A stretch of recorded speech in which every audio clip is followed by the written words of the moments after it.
Hello learners, myself Harshith Kumar Shetty N, Assistant Professor, Department of PG Studies and Research in Commerce, SDM College, Autonomous Uchire. Today I am going to discuss about principles of insurance. We are all aware about the insurance. Insurance is a financial instrument that we are using.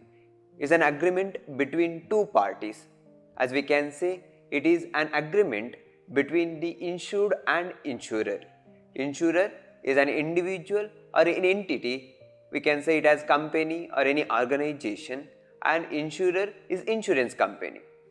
In exchange of protection against potential financial losses due to unforeseen events. Here, insurance will act as a risk management tool. It will transfer the financial burden. So here the financial burden will be transferred from the insured to insurer. So this is the basic about the insurance. It's a legal contract. There will be a requirement of two parties. One party is called as insured, another party is called as insurer. It's a contract between insured and the insurer. Here the insured person will transfer some specific risk, that's called as specified perils, to the insurer. So here insurer will undertake those risks of insured person. Is about the principles of insurance. There are 7 main principles which we can say the pillars for the insurance contract. So the insurance contract is based on 7 main principles of insurance. The first one is principles of utmost good faith. As word itself explaining that utmost good faith. Both insurer and insured person required to act in good faith. So good faith, here is good faith is related to disclosing all material fact. Disclosing all material fact, here insured should disclose all the material facts with the insurer, and insurer should disclose all the material fact with the insured person. So this is about the utmost good faith. They should disclose the material fact which is related to their subject matter. Here what about the material fact related to the insurer?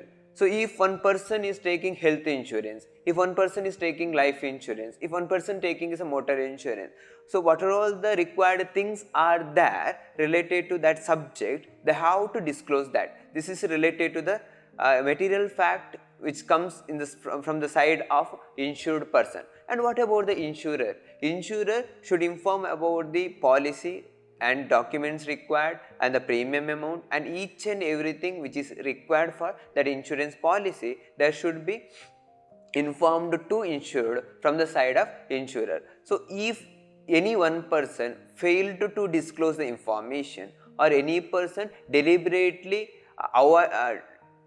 failed to disclose any information, then that particular contract is considered as the void.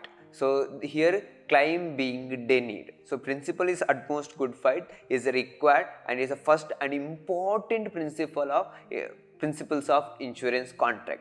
So in case of life insurance, what are all the material facts? So the material facts in case of life insurance, it may be age, income, education, occupation, health and family size.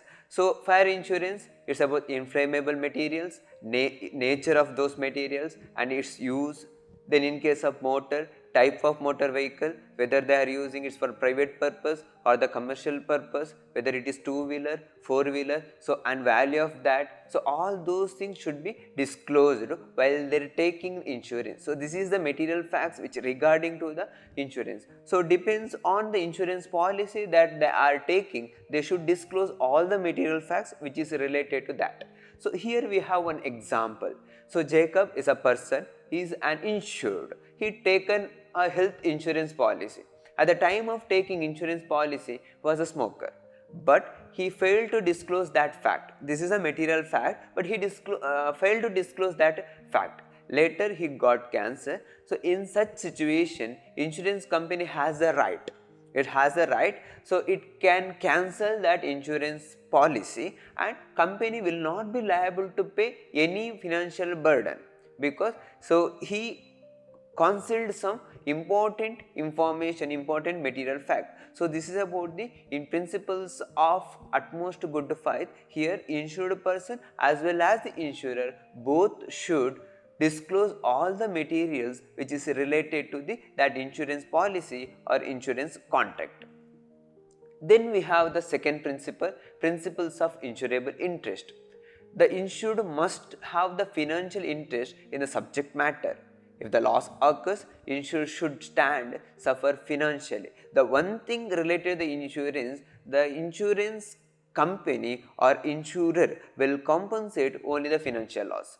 Only the financial loss will be compensated by the insurance policy, not any other loss. Non-financial loss will not be covered under insurance policy. But what about the insurable interest? Here, insured person should have insurable interest over that subject matter. If there is no insurable interest, there is no insurance contract. No insurance contract. So what is the insurable interest in case of different type of insurance policy or in different type of insurance? So in case of life insurance, in case of property, in case of vehicle. So in case of vehicle owner can opt for the insurance. Only vehicle owner can get that insurance policy, he can offer for the insurance policy. And in case of life insurance, and a person taking life insurance should have the insurable interest, means that person can take insurance for himself or herself or spouse or for his children, because he or she has the insurable interest over those persons. So this is insurable interest. So while they are taking insurance, there should be an insurable interest. If there is no insurable interest, there is no insurance contract. So if there is no insurable interest, the insurance will be considered as void. To become insurance legal, there should be a requirement of insurable interest. So here another example we have related to the second one. The owner of vegetable cart has an insurable interest in the cart because he is earning money from it. However, if he sells the cart, he will no longer have an insurable interest in it. So here, so that owner of that cart earning something from that cart, and he is the owner of that cart. He is the owner of that cart, so he has some insurable interest.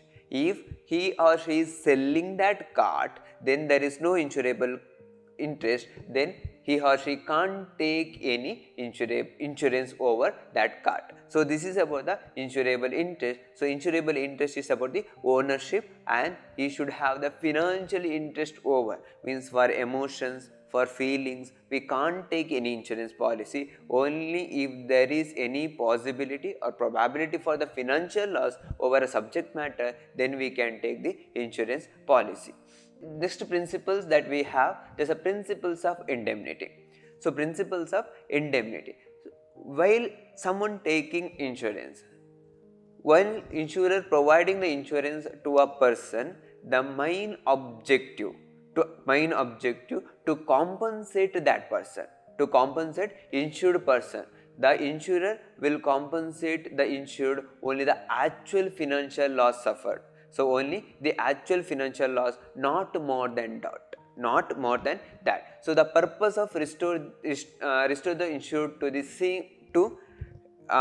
restore the same financial position as before the loss, but not to get the profit. Here impossible to get the profit, only to compensate him and to restore his financial position before the loss. So this is about the principles of indemnity, but few exceptions that we have in principles of indemnity that we can discuss in the next video. Thank you.